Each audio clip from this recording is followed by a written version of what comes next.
Notice something. You're mid-sentence, one of those sentences that cost you something to say out loud, and the person in front of you picks up their phone. Says nothing. Just lets their eyes slide over to the screen. And in that tiny second, something inside you sinks a little. You know that sinking. That discomfort you swallow, smile over, and move past. Because complaining feels like an overreaction. Because you don't want to be that person. So you let it slide, you tell yourself it's fine. Except it isn't. And the problem is, those little things you let go of don't disappear. They pile up. And one day you realize they've quietly become the way people have decided they're allowed to treat you. More than 2,000 years ago, an ugly, barefoot, slightly annoying man wandered the streets of Athens asking a question nobody could answer straight. What does it actually mean to respect someone? Socrates didn't preach. He didn't say, do this, don't do that. He asked. And maybe the question he'd put to you today is this one: when you forgive certain acts, are you being generous, or just teaching the other person to do it again?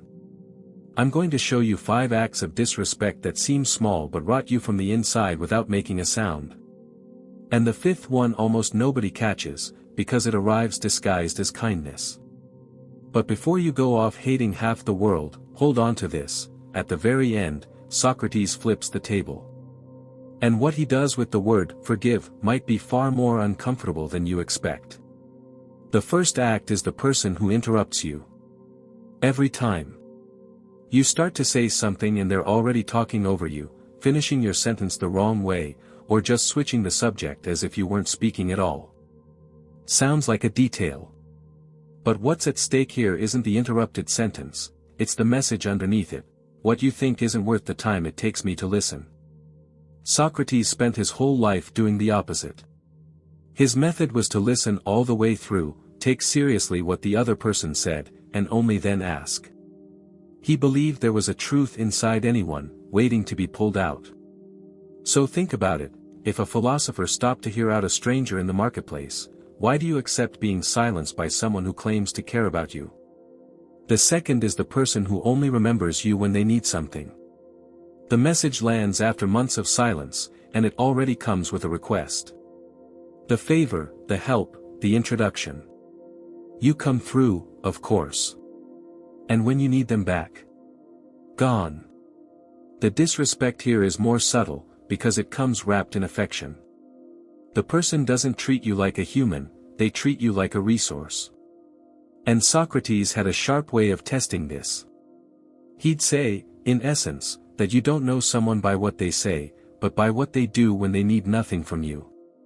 The question that lingers is uncomfortable: does this person want you, or just what you hand over? The third is the person who laughs at you and calls it just a joke. The comment in front of everyone, the little dig about your body, your work, the way you talk. And when you don't find it funny, you get hit twice: wow, can't even take a joke. Now you're not just humiliated, you've also become the oversensitive one in the story. Socrates knew that weapon well. He was mocked on the stages of Athens, turned into a ridiculous comedy character. But he understood something you might need to remember: humor that builds makes everyone laugh together, humor that destroys makes everyone laugh at one person. Which leaves his question hanging: if it's just a joke, why does it only work when it shrinks you? The fourth is the person who promises and never delivers. Not once, always. You can count on me, next week we'll sort it out, I'll call you. And you arrange your life around that word, and the word evaporates. What hurts isn't the task left undone. It's discovering that this person's word carries no weight at all. For Socrates, this was almost the center of everything. He believed who you are is revealed in the consistency between what you say and what you do, that a life is worth something by its wholeness, not by its pretty speeches. So the next time someone breaks their word like it's nothing, ask yourself, if this person's words are worth nothing, on what exactly are you still placing your trust? And the fifth, the disguised one. It's the person who respects you to your face and takes you apart behind your back.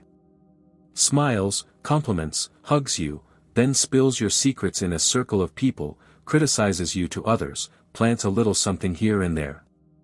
It's the hardest disrespect to see, because the surface is all sweetness. Socrates almost had a name for this. He chased the gap between seeming and being. His whole life he exposed people who seemed wise, seemed just, seemed like friends, and underneath were something else. What's at stake here is your ground. Because you can't steady yourself on someone who is one person in the light and another in the dark.